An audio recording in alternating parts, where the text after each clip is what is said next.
Hello everyone, welcome to the course Introduction to Flexible Electronics. It was formerly called Introduction to Organic Materials and Devices. We changed the name to make it sound more like EE, but it's still the same course, the same field. It is largely chemistry driven. The goals in the course are first to get you acquainted with organic materials. But like in many courses, most of what I'll say will be forgotten by the end of the semester. But the main thing is to learn to identify hidden assumptions.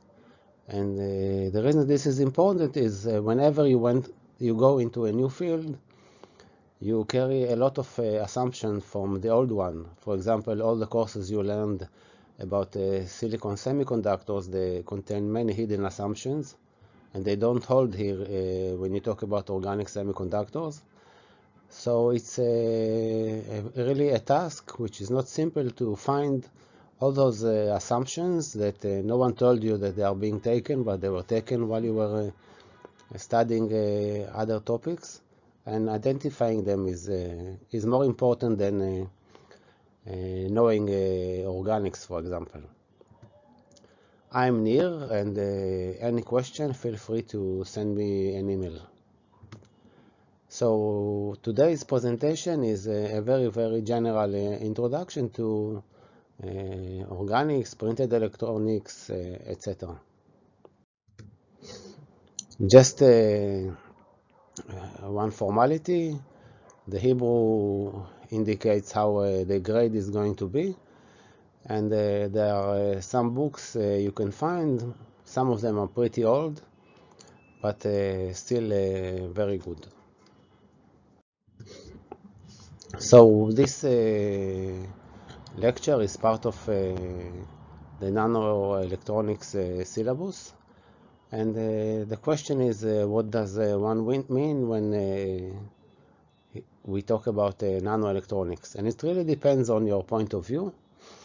Some people consider that it's enough that there is something that is affecting electrons, so if you're affecting electrons, then you are already dealing with electronics. Then there is a slightly higher level that you expect something to happen, so there will be some input and output, and it will cause something, so make it a bit more practical. Above that, you think of a device that is really performing a function. And of course, in this hierarchy, you find a system that is composed of many devices, and you can do really complicated stuff, and that's electronics in the more general way. And really this spans all the way from science and engineering, and you can choose any point on this left to right electronics, and wherever you want to be, it's legitimate. And of course, because we are in the EE, the challenge is largely to find and identify all sorts of different technologies, approaches, incorporating new materials, and see how we can use engineering discipline to make something useful out of them. We are located, while typically in a normal semester we sit in the Wolfson and Zisapel Micro and Nano Electronic Center. This is an artistic view of the center as it was designed before it was built some 10 years ago. And it is really Israel's national infrastructure in micro and nano fabrication, and there is a lot being done in here that goes way beyond electronics, optics, fluidics, etc. And if at some stage you would be really interested to know, we can arrange a tour in the whole center. In these days it will be a virtual tour, but we have a 3D tool, so we can really take a tour. So we talked about electronics and why do we call this nano? What does nano mean in this context? So in today's world, still nano often means new materials. Finding nano devices really in the market is difficult. Whenever they are nano, sometimes we don't call them that way. Like Intel's 10 nanometer channel transistors are called the microelectronics. So in this context of nanomaterials, I brought here this old picture that used to be on Philips website when they were developing OLEDs. And it really shows how wonderful these materials. They could be powder or in fibers form. You solve them in appropriate solvent, it becomes an ink and you can print it. And you can see they can emit colors of the rainbow. And the same thing you can say about the devices. You see, this was the vision more than 20 years ago. This is extremely old movie. You can see that it's flexible, but you can also see they are trying very hard not to flex it too much. But really, at the point of engineering is to take these materials and make them into devices. And the dreams that were dreamed 20 years ago, you can now see them in the form of TVs and real screens. And if we go back to those old times, then this is another old picture where the main reason it's brought here is because you can see down here Epson, and Epson is largely known as a printer manufacturer.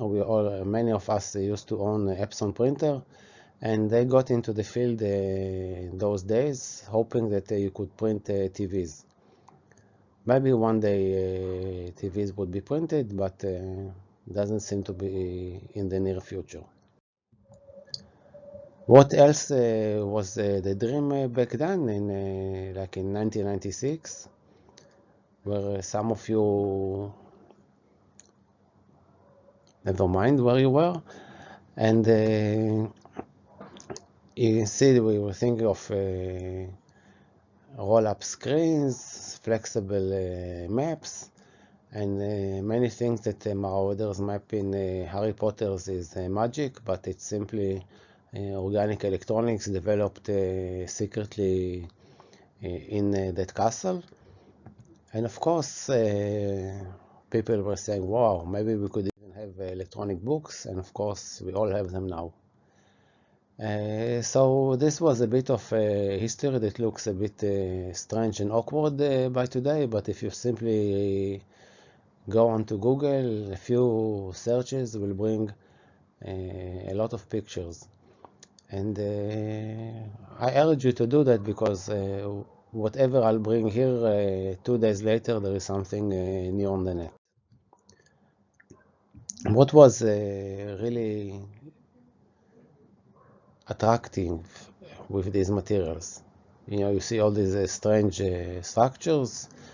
If you forgot your chemistry, these really look strange. We'll talk a bit chemistry later, but what is important here is to see the similarity. You see, it's like Lego bricks. You take something, you add a little bit to it, then you can add a few more things to it, you change it. You can really play and you come up with different structures. All these are polymers, long chains, and there is one example here of a small molecule that used to be extremely important. And why is this so important that you can go and change the structures and manipulate them so easily? It was attractive because back then we could say that it's very easy to take a material and tune its band gap. It can emit in the blue, in the green, in the red. And back then no one really cared about the color purity or how thin the line is, but spanning the visible was something really new. And the fact that you can easily tune it was very attractive. It took a few years to realize that if you can very easily tune it, then also some mistakes done on the way or some degradation mechanism would be extremely effective. and it took a lot of time to stabilize the materials, get them to emit the light you want, and all the other properties as well. The other thing that was attractive was the device structure that were used at the beginning. You can see here there is one organic layer sandwiched between two electrodes. One of them is transparent, made of indium tin oxide, transparent metal oxide. And it's very simple. Everyone can do it. There could be a problem if you insist on using metals like calcium, but you can do it with other metals, and really anyone could make this kind of devices. We use this property in the lab that will be next semester to make LEDs, solar cells, and transistors, but it was believed back then, or felt if you like, that you can almost make them in your kitchen. Nothing much is needed. But really, no one ever made optoelectronic devices or circuits in the kitchen. And the simplicity really meant that all the complexity that's really needed for the electronic device was expected to be achieved through extremely smart synthesis of advanced materials. And you could think, the device engineering is really for the weak. And this concept that you really have to place all the effort on the chemistry took its toll. And I believe that it cost the field something between 5 to 10 or maybe more in the time to market. And if you look back historically about OLED display, then practically they were really saved by Steve Jobs, who produced a small enough application that they could start with. So some examples of what was needed to really turn these devices into reality. So simplicity in terms of devices had to be abandoned. We all had to realize that device engineering is important. And this is, for example, the layout of an OLED used in the LG TV. And you can see this is very far from one layer sandwich between two metals. There are a lot of components, if you like, we won't go into them. But the idea is that once the weight was also leveraged by the device engineering, really things started to happen. And it doesn't mean that we could let go and use crappy materials. The challenges were still there. But when we started using engineering, things became a reality and we could see products. And if you like, the other competitor on the market in terms of TV is Samsung's QD OLEDs. And if LG's was designed to produce white light and send it through filters, LG's contour dot display is designed to produce blue light and shine it on luminophores, if you like. These are quantum dots. One is really empty, so you really see the blue, and the others are materials that you shine blue and they absorb it and emit a different light, so you get the green and the red. But again, in our context, you can see that this is really a complex engineering task to get it all done precisely.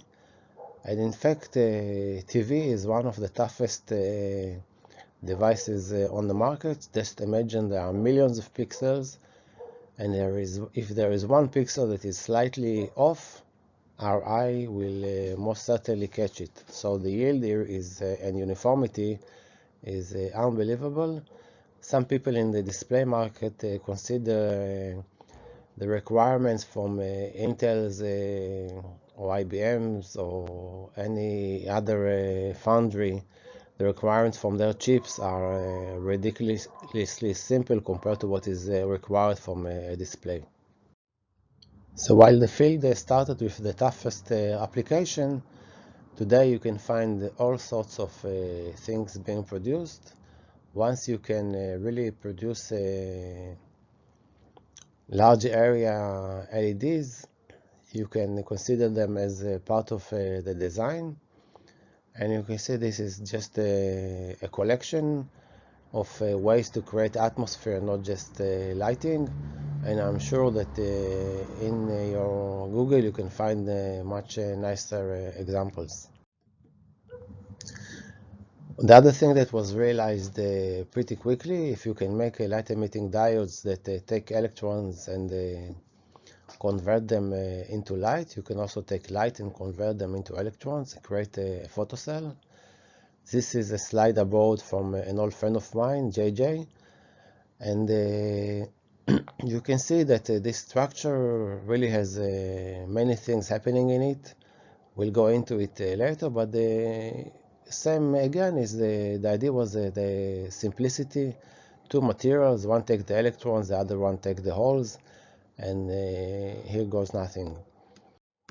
The other thing that we were playing, and this is from another friend's work, these materials are part of the plastic family, and you know we can laminate plastics. So he took two materials, placed them on different substrates, and then laminated them and got a solar cell which was produced through lamination. And some people are still thinking that maybe one day lamination would lead to real products, but back then it was a legit option.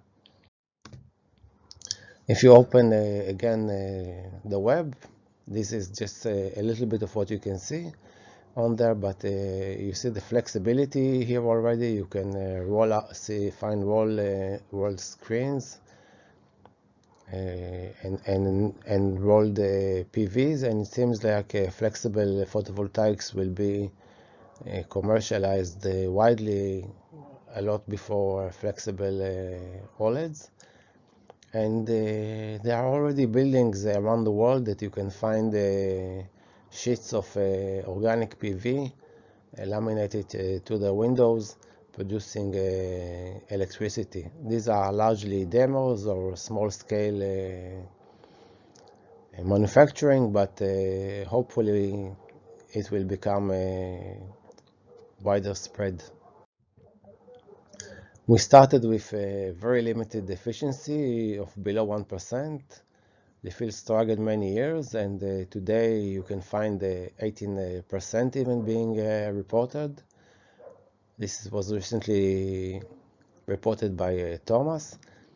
But the reason I brought this paper is not just to show that these record values are being achieved in the lab these days. These are roughly the efficiencies you'll find from silicon modules on the roofs. So this is really a remarkable achievement that took many years, but the reason I brought it is that if we look at the PV field, it is still largely material driven. Very little engineering in the device architecture, and we're still paying for that. Hopefully, as the field will realize that it's time to let some device engineering share the burden and the heavy lifting. But reality will happen sooner or later. And last but not last are the transistors.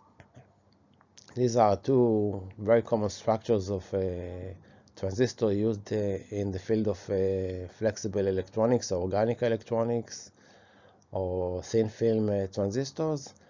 You can see here the metal insulator semiconductor, which is MOS, or the capacitor, which is the main building block of a transistor. There are different architecture. We'll go into them when we'll talk about transistors, but it's enough if you learn about a silicon transistor. You can see that these are very different. You don't see here any PN junctions and stuff like that, so the operation is going to be slightly different when we'll discuss them later on. But if you really make these transistors properly, you can really achieve the same performance as you would expect from an ideal silicon transistor. And this is why we allow ourselves, or this is partly why we allow ourselves to say that we are working with semiconductors, although we have molecular films which behave very differently from the semiconductors most people know. And with these transistors, the dream is that we'll have smart skins and all sorts of other flexible and low-cost solutions that will help us in our daily life. But if OLEDs were the first, it looks like the OPV would be the second. The transistors one day will catch up as well.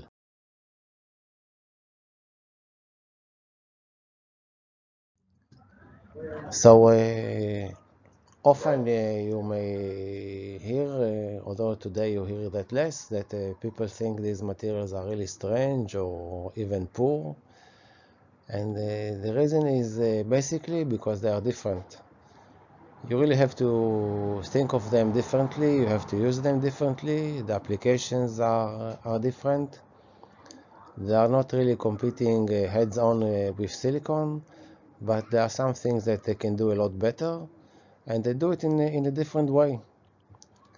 So really this course, if you like, is a practice in inclusion. In this case, it's inclusion of a new technology or new materials. And it may seem strange to you that I'm using the word inclusion here because it's really like out of place, but whenever we find something new, the same psychological reaction takes place, and it also happens when you see new technologies, new materials, something that makes you think differently. And that's it for today.